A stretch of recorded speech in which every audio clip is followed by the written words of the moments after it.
Hello, class.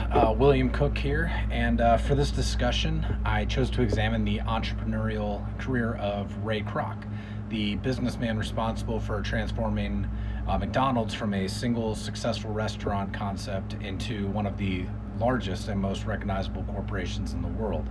Although Richard and Maurice McDonald founded the original restaurant, developed the speedy service system, it was Ray Kroc who recognized the potential of their idea and turned it into a worldwide franchise.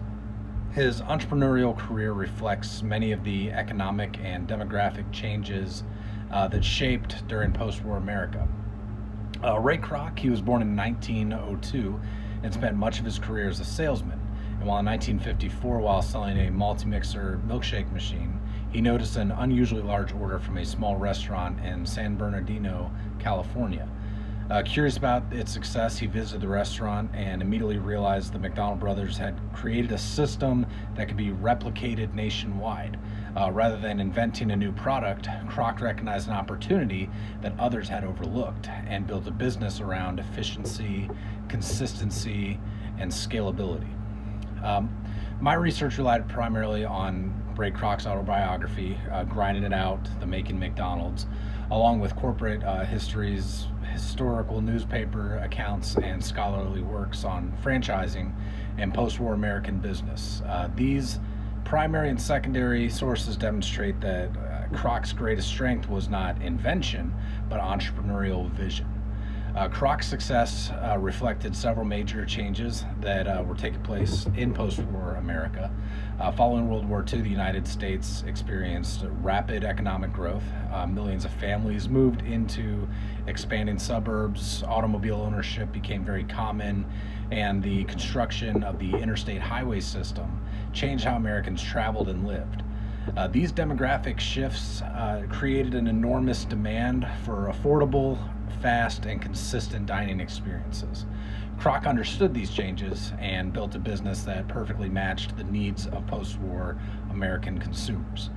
Instead of owning every restaurant himself, Kroc perfected the franchise model. He carefully selected franchise operators who shared his commitment to quality, cleanliness, and customer service. Every McDonald's restaurant was expected to provide the same experience regardless of where it was located. This emphasis on standardization became one of the company's greatest competitive advantages. Bruce Scott argues that successful capitalism depends not only on entrepreneurial vision, but also effective institutions and management systems. Ray Kroc demonstrated the principle by creating detailed operating procedures, extensive training programs, quality controls that allowed thousands of independently owned restaurants to function as one unified organization. His success was built not simply on selling hamburgers, but on creating a system that others could consistently reproduce. Kroc also recognized the importance of branding. The Golden Arches became one of the most recognizable symbols in the world, representing reliability and familiarity for millions of consumers. As television ownership expanded throughout the 1950s and 60s, McDonald's used national advertising to strengthen its brand and become part of everyday American life. Although McDonald's became an international company before the passage of NAFTA, the work of Hufbauer, Schott, and Orez helps explain why business like McDonald's continued to flourish in later decades.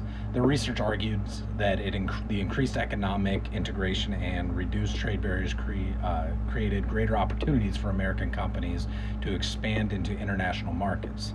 Kroc's franchising system positioned McDonald's to take advantage of this increasingly global economy, demonstrating how entrepreneurial ideas developed during the post-war period could continue expanding across the world.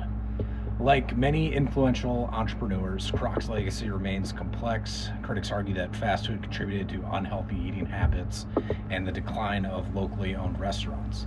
Others view McDonald's as one of the greatest entrepreneurial success stories in American history, creating employment opportunities, expanding franchise ownership, and reshaping the restaurant industry. Regardless of where one stands, there is little debate that Ray Kroc permanently changed American business. Ray Kroc's entrepreneurial journey demonstrates how one individual recognized the opportunities created by post-war America's changing economy, rising incomes, suburbanization, increased automobile travel, franchising, mass advertising, and eventually globalization. It's all contributed to McDonald's extraordinary success. His story reminds us that entrepreneurship is not always about inventing something new. Often it is about recognizing opportunity, building effective organizations, and adapting to changing economic conditions better than anyone else. Thank you.